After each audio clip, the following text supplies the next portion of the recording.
HR issues can kill you. One complaint against your company can turn your world upside down. And you spend way too much time dealing with HR when you should be spending your time on making a profit. You should talk to Bambi. With Bambi, get access to your own dedicated US-based HR manager starting at just $99 per month. They get to know you and your business while providing HR expertise and the personal touch you need and want. They're available by phone, email, and real-time chat, so onboarding and terminations run smoothly. Team members reach peak performance, and your business stays compliant with changing HR regulations. And with Bambi's HR Autopilot, you'll automate important HR practices like setting policies, training, and feedback. HR managers can easily cost $80,000 a year, but Bambi starts at $99 per month. Schedule your free conversation today to see how much Bambi can take off your plate. Go to Bambi.com right now and type in Accelerate under podcast when you sign up. It'll really help the show. Spelled BAM, BEE.com. Bambi.com. Type in Accelerate. I have PenFed, that's a fact. I have PenFed, that's a fact. My credit card purchases get me cash back. My credit card purchases get me cash back. No one else gets these rewards. Sergeant, that is just plain untrue. What in tarnation? Sir, PenFed's PowerCash Rewards Card isn't just for military members. Anyone can get cash back on all purchases. Ah, Figgins! You've ruined my favorite song. PenFed Credit Union. Visit PenFed.org/PowerCash. To receive any advertised product, you must become a member of PenFed, insured by NCUA.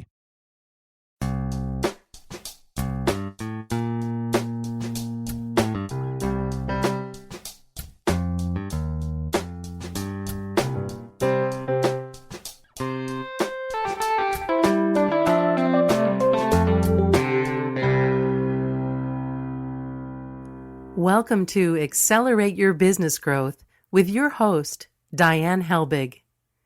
Diane is a leading small business development and leadership coach, author, and speaker who is passionate about sharing valuable ideas, tips, and techniques with business professionals worldwide. Diane brings you the world's experts and gurus in all things business, whether it's sales, structure, social media, planning, or plateauing.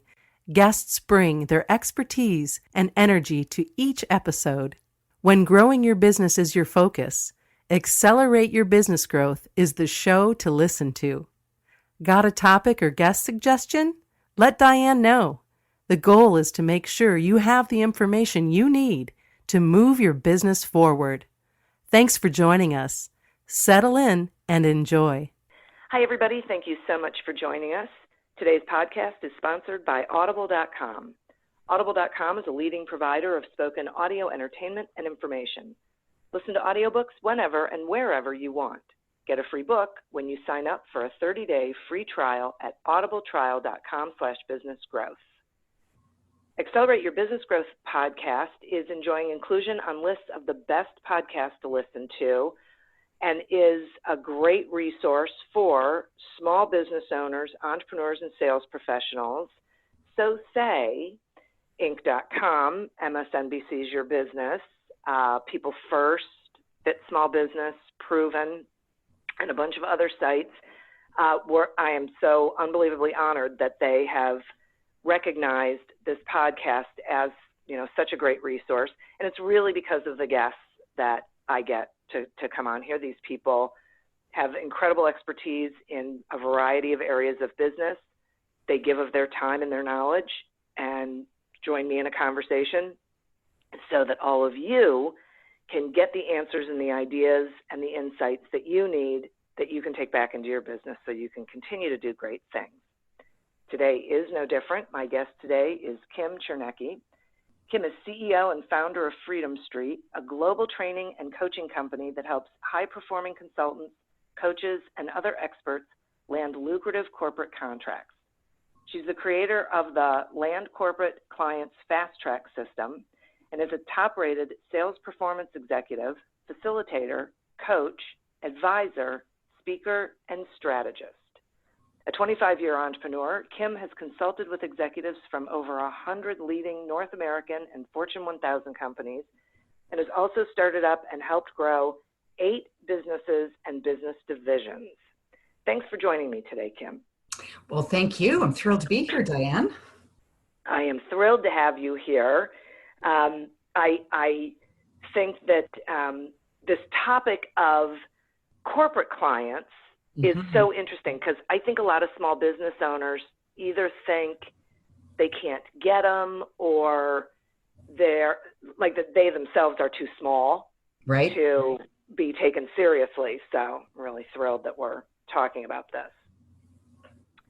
So share with me if you would, in today's market, in today's environment, how do you see solopreneurs and small business owners finding clients?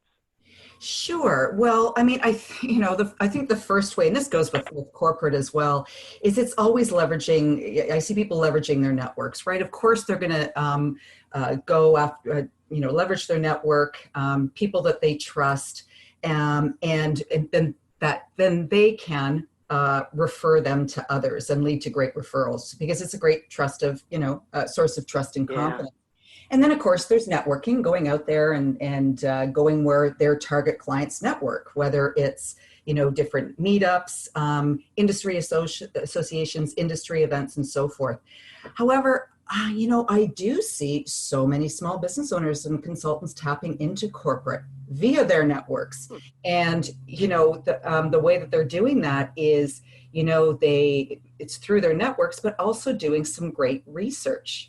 And it's quite frankly, tapping into corporate is one of the biggest leveraged opportunities that you have because you know what? They have dedicated budgets and can drive more consistent income and so forth. So just to wind back to your question, through networks, through networking, researching and tapping into corporate, and then of course, and you would know this from your social media work that you do, is through LinkedIn. LinkedIn is a fantastic way to leverage clients as well, whether they're small business owner clients or corporate clients. So let's talk about that for a second, and I totally agree with you. I am constantly saying to people that LinkedIn is one of the best research tools, prospecting research tools out there that people are not using. Absolutely. So talk about that, if you would, about how people can and should be using it. Sure. Well, it's funny. LinkedIn, and you would probably know the numbers better than me, at last count, there are 500 million people on LinkedIn internationally. And I mean, I think last year it was 200 million. So it's going exponential. So it's just the world's greatest referral, referral portal, right? Yeah. So, I mean, it's as simple as just going on there and searching your keywords. So for example, if you go into LinkedIn and you put in search business owners, you're going to get like 20 million responses. I mean, it's amazing how you can use LinkedIn just to do some searches. But, taking a step back, a great way to research to research corporate, for example. Let's say that you wanted to, look at a bank like Wells Fargo or something like that. You would just go in, you put Wells Fargo, and let's just say that you're selling marketing services. Then you could put VP of marketing, and see what comes up. And it's just it's amazing the information you can find just using it as a research tool, to your point. And then what do you think people should do with that information? Because, there's a lot of, I don't know about you, but I get a lot of people who connect with me on LinkedIn and then try and sell me something I don't need or want. Sure. Right? And I don't think that's such a good policy, but I find that when you can find those people, if you're connected to them in any way, you can ask for the introduction. But what if you aren't connected to them in some way? What do you think people should do with that information? That's a great question.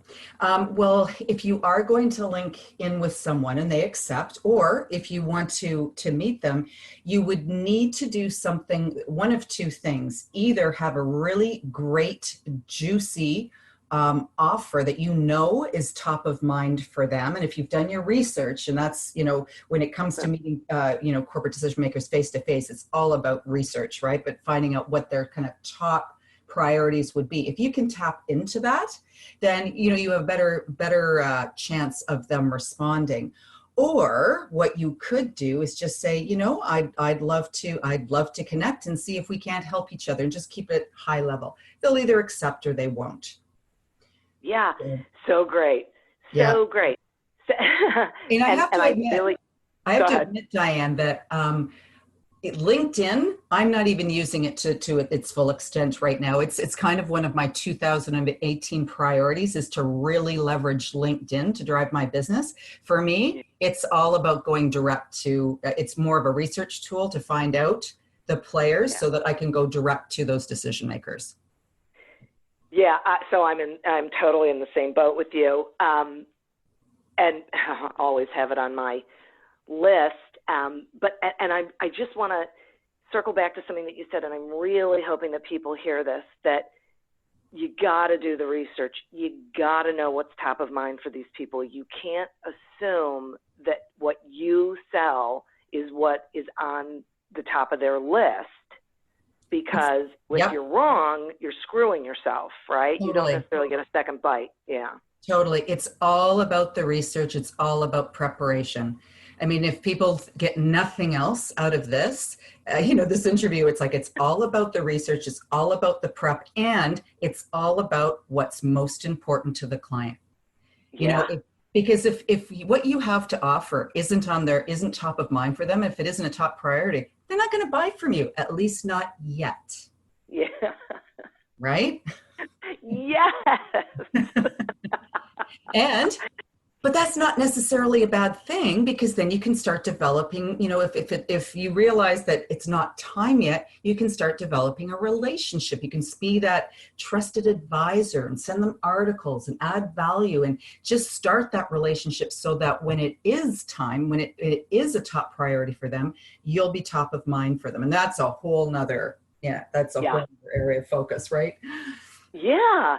But you're absolutely right. And I'm really hoping that people embrace this idea, because they get so self-focused, right? Yeah. It's, I have to sell this thing. I have to do this thing. I have something they need, that they're not realizing that it's those relationships that, if you start building them, are going to lead to more and more business, either with that company or with somebody else, or a different division in that company. You have no idea where it could go. Absolutely. And what you just described, what we used to call here, or what I still call here, are people who are just thinking about I and the service I have to sell. That's being a product pusher. Yeah. Right? As opposed to being Awful. a trusted advisor, being that confidant. And I mean, to me, that's where you need to come from to really have a thriving business, whether you're a small business owner or a salesperson, whatever it is you need to think of yourself as that trusted advisor, and it's all about the client. It's all absolutely. Yep. It's so true. Yeah. And what's so interesting for me is that people don't like being treated that way. They don't like having products pushed on them. Yep. So they shouldn't be doing it in the other direction. Exactly. So let's talk about getting to the decision maker, or getting to the right decision maker, because I think this is a pretty big obstacle for small business owners and sales professionals, that they can get so far, but if they can't really get to the decision maker, then they can't build the relationship they need to build. So what are your thoughts? Sure. Well, first of all, I always believe you want to have, I do this exercise with my clients called your target client brainstorm. So once you know who your target client is, and we can talk about that in a bit, it's like you want to create a list and have like a top 25 to 30 list of organizations that you want to go after, that are maybe certain size, certain industry, and so forth. So let's just say, I don't know, I'm just going to use an example. Let's just say your top 10 list are 10 financial institutions in the state of Ohio, for example, or, in the province of Ontario, or in Canada. well, obviously it'll be on that if depending on the size of the bank, right? It'll probably be bigger than that. So first step you want to do is, reach out to your network and see if you can find people who can facilitate introductions and know who those decision makers are in those organizations. So you want to find out who the decision maker is. The best thing that you can do is to leverage your network and do a little bit of intelligence, if you will, to find out who the decision makers are in organizations, and figuring out the org structure and so forth. But if you can't do it through people that the next thing you do, and it's not rocket science, it's just going on the company website. It's finding out who the players are, who the leaders are. If they're a public company, you can go into their annual report and find out who the players are and so forth. And then of course, depending on, so for example, let's say that you have marketing, let's just say you have social media services that you'd like to sell into corporate. And by the way, it doesn't have to be really big corporate. It can be small and medium-sized businesses as well. I consider that corporate. So let's just say you're selling social media services. You would know that you would probably want to talk to a head of marketing, like a VP of marketing or a director of marketing and so forth. So what you would do is then, and this is a whole nother thing, you would reach out to whoever that head of marketing was and find out if they are the person who is the decision maker. And there's a way to do it. I mean, I'm using emails and so forth, but you can find out pretty quickly, who the right person is to be talking to, as long as you're not, afraid of doing a little bit of research and then making some preliminary, emails. And that's another thing we can talk about. But it's really just, it's going there and it's actually sending an email, and they'll be quick to say, oh, you know what, who you should be talking to is this person. And then you can get referred really quickly. Okay, let's talk about that email for a minute, though. Pardon me? I said, let's talk about that email that they would send for a minute. What should they be saying in that email? Got it. Okay. So, all right. So this is kind of, it's a really big subject. And in fact, with my clients, this is typically the number one challenge they express, which is, how do you get meetings with decision makers? How do you find the decision makers? That's the one thing. But then how do you get meetings with decision makers? So let me kind of kill two birds with one stone, if you will. So what I love is something that I call the 1-2 punch. And what that is the one of the 1-2 punch is a customized, personalized, well-crafted, short and thoughtful email, followed up 3 or 4 days later by a phone call, and where you're following up on the email. So what you can do is kind of assume that it's the decision maker if you don't know, and you put a really, really great email together, and then then you can say, and if you're not the right person, please let me know who is. And I've got a whole email structure that I engage people with that kind of lays out what that piece of communication looks like. But suffice it to say, that email, you have to have done research. It's got to be customized to them. You have to make a connection and warm up the email, referring to maybe someone referred me, or I saw you speak, or I love the article you wrote, so that's kind of when you think you have the decision maker. And then you write, next you engage them in a well-crafted value proposition that, speaks to your services and what you do. And here's the key. But you want to make sure you tailor it so that it taps into a challenge that corporate decision maker could be having, you've heard that they have, or assume that you have. So, there's a number of steps here, but it all comes down to great reconnaissance, great research. Sometimes you make some assumptions. And then once you get good at it, and people see that you've actually put some thought and research and customization into the email, and you're not just sending a mass email, you're going to have a much higher response rate that they'll get back to you. And so whether they are the actual decision maker or not, they can say, hey, thanks for reaching out. Who you should be talking to is this person, go ahead and reach out to them. So that was a lot in there, but hopefully That helps. It was great. It was absolutely great. And one of the things that I really pick up on and want to emphasize is that one of the places that your time is best spent is on doing the research, not on dialing for dollars, right? I mean, you could send a ton of emails out, but if there isn't anything connective in them, it's not going to do you any good. 100%. And in fact, to take that a step further, it is my profound belief and knowing or experience. It's all about quality, not quantity. Quality. Like, I'll even say to people, maybe if you can do 4 or 5 really great, thoughtful, quality emails or reach outs a week, that is 100 times better than doing 100, if you will. Yeah. Because Diane, what do you do when you get emails that you just know are mass and not like, what do you do with them? Delete them. Exactly. Delete. Right? So why bother? Yep. And people love it. And I have to say that, so I've had people who, I don't know what research they're doing, but it's not good. I've gotten emails that in the subject line called me Angela, which is nowhere near my name. And then in the body talk about whatever they have is really great for lawyers, which I am not. Oh my God. Yeah. You know what? Did they buy a list? That's you know what? In my opinion, that's unforgivable. That is just plain, I know. It's just plain, and it's just so ineffective, and you're never going to get a second chance. Ever. No. And people like me are going to write about it. I'm not going to say who they are or anything, but I'm going to use that as a lesson, right? Yep. And I'm going to write about it, and I'm going to speak about it, and see, I'm sharing it here because it's so out there. Yep, absolutely. Yeah. And it isn't just about getting your name right and your company name right and your business right. It's about going, just like, so what you just said, I've had people go, oh, hi, Kim. Well, I checked out your website. Very impressive. I think you could benefit from project management certification.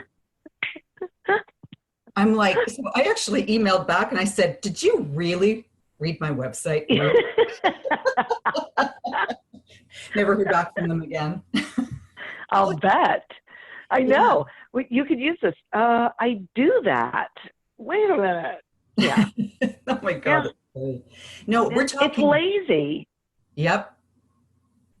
It's deep research. It's making it relevant. It's tapping into what you either know or would at least assume some of their tough challenges would be. That's why I always tell people to focus on certain industry verticals and become an expert in that industry vertical or verticals, because you can build from that and talk to their challenges. And when you're, reaching out to a new corporate decision maker, and let's just go back to the banking, for example, I could say something like, well, I'd love an opportunity to share insights and ideas from my work with relevant clients like Wells Fargo, like BMO Harris, that can add value to you in your role. And people are like, oh, you're working with those banks? Oh yeah, I want to talk to you. Right? Yeah. Yeah. So there you go. Wow, that's so great. I'm going to take a quick sponsor break and then we can continue the conversation. Accelerate Your Business Growth podcast is happy to be sponsored by Audible.com. Audible.com is a leading provider of spoken digital audio entertainment and information. They have over 150,000 titles to choose from, and you can listen to them on any device, including whatever you're hearing us on right now. And if you sign up at our link, which is audibletrial.com/businessgrowth, you get 1 free audiobook and a 1-month trial of the service. Some examples of books you can listen to on audible.com are The Boomerang Principle by Lee Caraher and The Go-Giver by Bob Berg, both of whom have been guests on this podcast. So visit audibletrial.com/businessgrowth, explore the books that are of interest to you, and receive 1 free audiobook when you sign up for the trial. Today we're speaking with Kim Chernecki about growing your business with corporate clients. So, Kim. Yes. Once these people get the meeting Yes. with the corporate decision maker. Yeah. Share with us some mistakes you see them make, please. Oh my God. Love to. Love to. I'm very, very passionate about these mistakes too.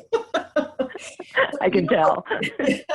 Well, first of all, and we've already been talking about this, not enough preparation. Not enough preparation. You need to consistently prepare. And I'm talking even painstaking preparation before every single meeting.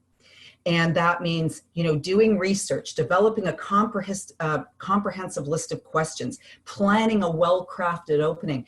One of the biggest mistakes I see are people walk in and start pushing their product and start talking.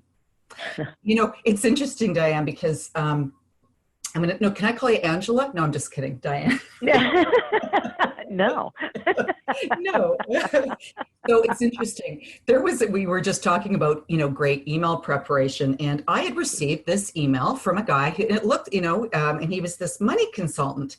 And he had said, Kim, I was noticing you have this Trailblazer Forum event. And, I'd love an opportunity to talk to you about how I could maybe be a support and a subject matter expert for your community. And I thought, oh, this guy, it was customized. It was to me. So I said, sure, I'll take a meeting with him. So we get on the phone and he starts talking and talking. He didn't open the meeting. He didn't say even hello. I think he may have said hello. Didn't ask me one single question about my business. I was just sitting there out of morbid curiosity to see how far he would go. So I just, like 5 minutes in, I went, excuse me, you haven't asked me one question about me. And he goes, oh, no, I know. But no, this will be really good for your community. It really will. And then he continued to talk. And so I just said, okay, fine. I'll, thank you, whatever. And I just said, yeah, don't call me, I'll call you, kind of thing. And you know what the funny thing is? He had a great offering, but out of principle, I would never put him in front of my community if he is not going to be consultative and be that trusted advisor, being able to just do a great discovery meeting, right? Anyway, because he got in the door and he blew it big time, right? So yes. So first of all, great preparation, research, and coming up with some really great, look on LinkedIn. What they need to do is, look on LinkedIn, find out about them, look on the company website, prepare a full meeting preparation, meaning you prepare the opening to the meeting, you prepare a big list of questions. You also want to prepare some insights and nuggets that you can share, to add value, right? So first thing, they don't prepare and they just walk in and start being a product pusher. So that's number one. Number two, which is kind of the next sin, if you will, is starting to pitch their product or service too soon. Before having gone through a proper discovery process. So maybe they ask some questions, but they start pitching too soon. In the first discovery meeting, you might not even talk about your services except extremely high level, right? Because it's all about getting them and their issues and getting to know their strategic priorities, the organization's strategic priorities, right? You want to use that first meeting to start developing a relationship. And then the third thing that I see small business owners doing when they're meeting with corporate, so maybe they do an okay job with the discovery meeting, but then what they do is they end up jumping to proposal too soon. They might hear one need and then they run off and write a proposal. For you to be hired, it has to be a top priority need or they're not going to hire you. What they just uncovered could have been number 7 or number 8 on their list. They might buy from you sometime, but certainly not now.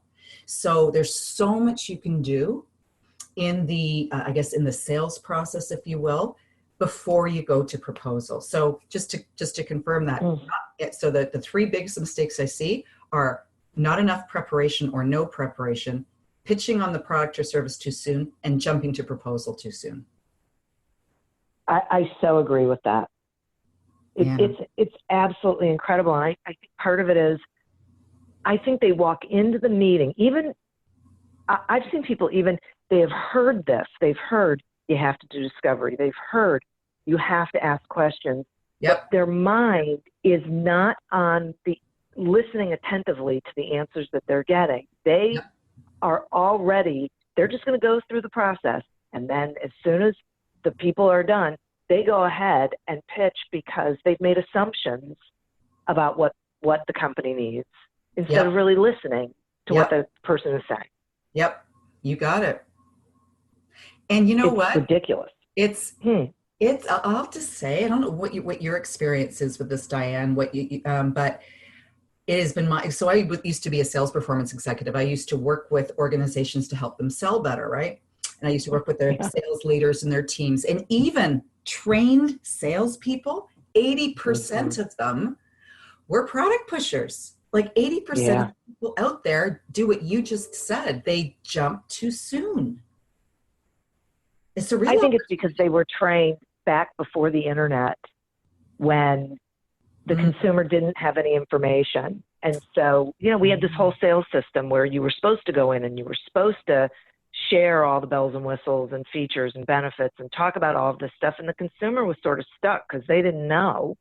Right. They had to go through the dog and pony show because they didn't have any information. Then the internet shows up and the consumer is so, what's the word I'm looking for? Educated. Yep. So the tables turned, right? And now it really is about relationship building and finding out what's going on with them specifically and not making the assumption that everyone needs what you have to sell. Wow. Great point. Great point. So I guess there's still a lot of the old school type engagement out there, eh? Yeah, absolutely. Yeah. And I think especially from my experience, I think a lot of sales professionals in large and mid-sized organizations are being trained that way still because they have a sales manager who it worked for them 20 years ago. Yep. So this is how they're training their staff. And then the people who leave corporate and decide to go into business for themselves, they're still using these processes, or they've never been a salesperson. So they think this is what they're supposed to do because this is how they've experienced salespeople. Yep. Good points. Yeah. Great Yeah. point. It's not good. Yeah. No, thanks. We need to change it.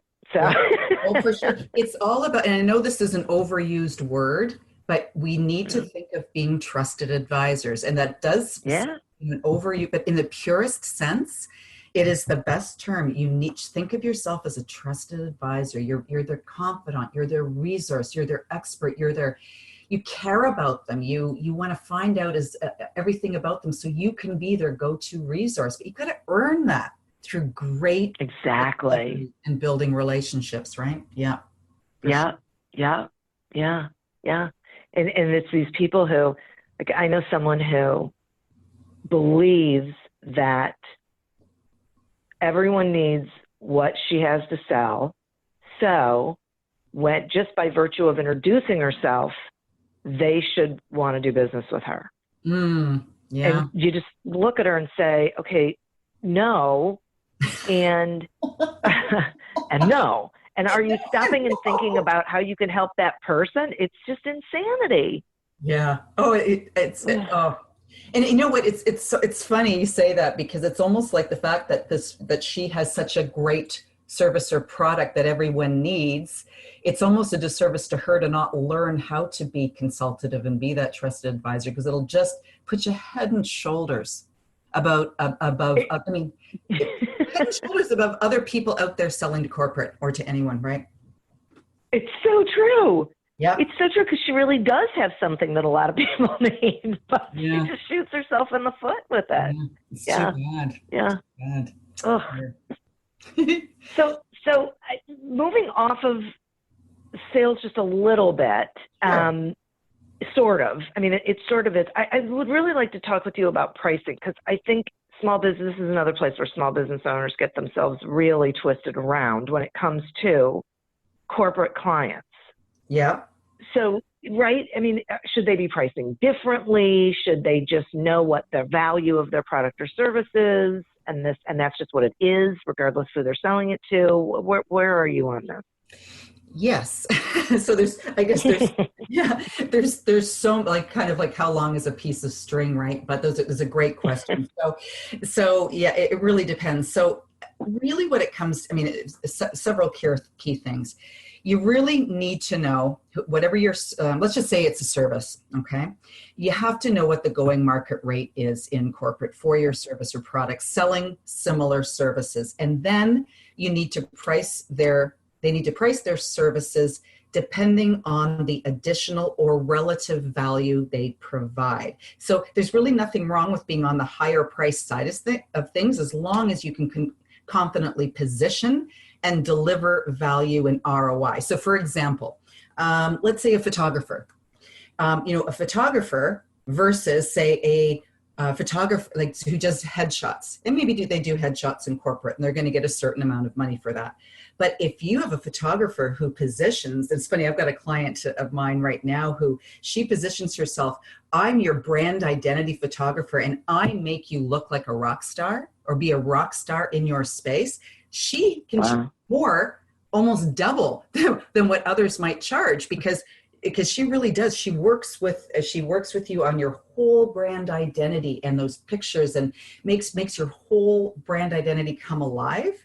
So that's going to be a higher value and you're going to pay more than a photographer who does headshots and does some other things. So it's really about positioning, how much you deliver value. Another example, I work with a lot of executives who are, who've been downsized from corporate and they're becoming consultants.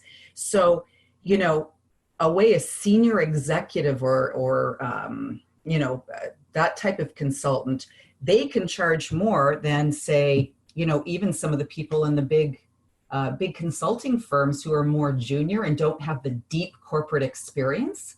So I guess the answer to the question is you've got to figure out what the market will bear. You've got to figure out what corporate is paying for those services and products. Then you've got to determine what your service or product delivers relative to them and price accordingly. So you got to do some research. You got to try things on. You've got to talk to people. So it's really doing research, talking to other vendors or suppliers or consultants, delivering that same service to figure out how to position. So it's a bit of an art, it's a bit of a science, if you will. Yeah, it sounds like it. Yeah, and then as you become more confident in delivering to corporate, then you can raise your price and maybe, sell bigger packages and so forth. That could end up being, even delivering more value. Okay, so on a related note, you mentioned this earlier, and I think this applies here as well. How does someone, or is there a best way to figure out your ideal target client and that they are actually in corporate? Sure. No, great question. So at the end of the day, whoever owns the budget for the type of services you provide is your target, and that can hire you and sign your check, or at least influence the signing of your check. That's your target client. So as an example, let's just say you're selling leadership training and coaching. Okay. So probably your ideal target client would be the head of human resources or the head of learning and development or the head of various business units. And it varies from corporation to corporation. So if I was selling leadership training and coaching into corporate, my target clients or ideal target clients would be head of HR, head of the actual business unit, which is where I would go first, by the way, or head of learning and development. And you would be approaching all of those and you would find out who owns the budget, but you want to meet with all three of those because they could maybe influence it, right? So it's a bit of navigating corporate and finding out what the corporate landscape is. But at the end of the day, your target client is going to be the one who will be buying your services and who can at least approve or influence the signing of your check. You might be, if you're a leadership coach, your target client's obviously going to be leaders who you're going to be coaching and delivering to. But in this context, we're talking about, well, who's going to hire you to deliver to them? That's who you want to target. Right. Otherwise, you're going to be spinning your wheels. I remember doing a talk at this big small business event, and I don't know, I asked someone the question, who would be your target client? They said, oh, well, it would be an HR manager because I sell HR services. I'm like, you know what? Actually, that's who you might be serving, but your target client is actually the person who would hire you to deliver to them. They're like, oh, right. I said, you're going to, because otherwise you're going to be spinning your wheels for a long time.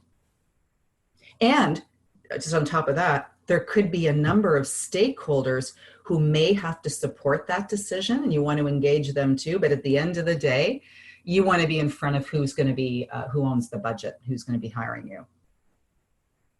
Yeah, I think that's a great point. There's users and buyers, and oftentimes, and it sounds like in corporate, they're not necessarily the same person. Correct. Absolutely. Okay. Yeah. And it's good to talk to them all anyway, because then you're developing your network, right? And you're being right. And as I'm sure you're very aware, that can be tricky. You've got to really be diplomatic. You've got to make sure you're not stepping on people's toes, and you're being gracious, and you're asking, is it okay?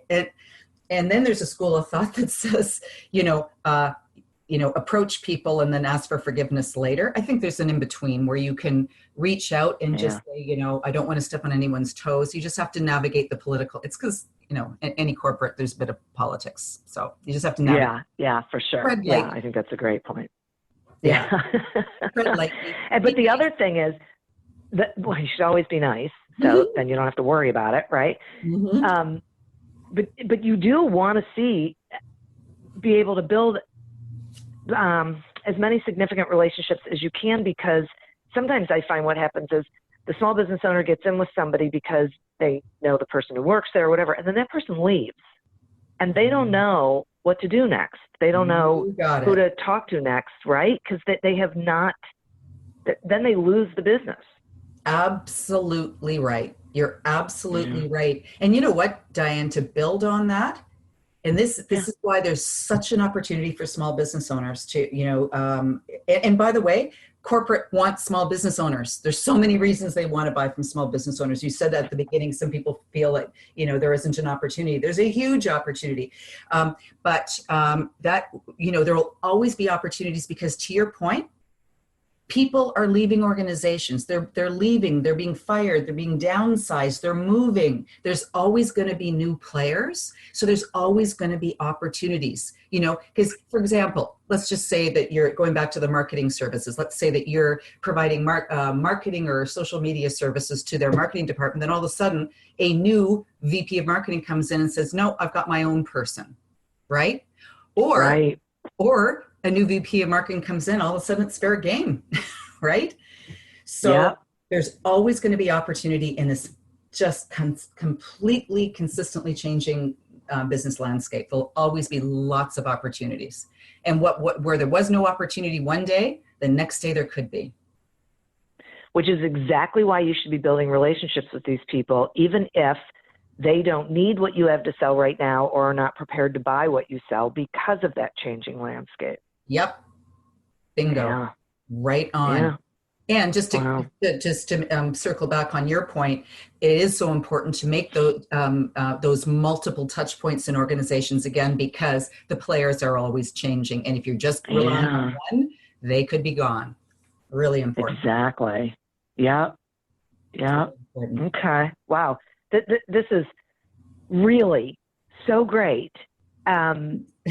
Great conversation. I know. I'm loving every minute of it. And seriously, because it's really great advice for people. And so, some of the things that I'm hearing that I would like the listeners to hear is there really is opportunity with large and medium-sized and small corporate organizations. They want to do business with small business, but you got to do your research, and you've got to know what you're talking about when you start getting in front of these people, or they're going to shut you down.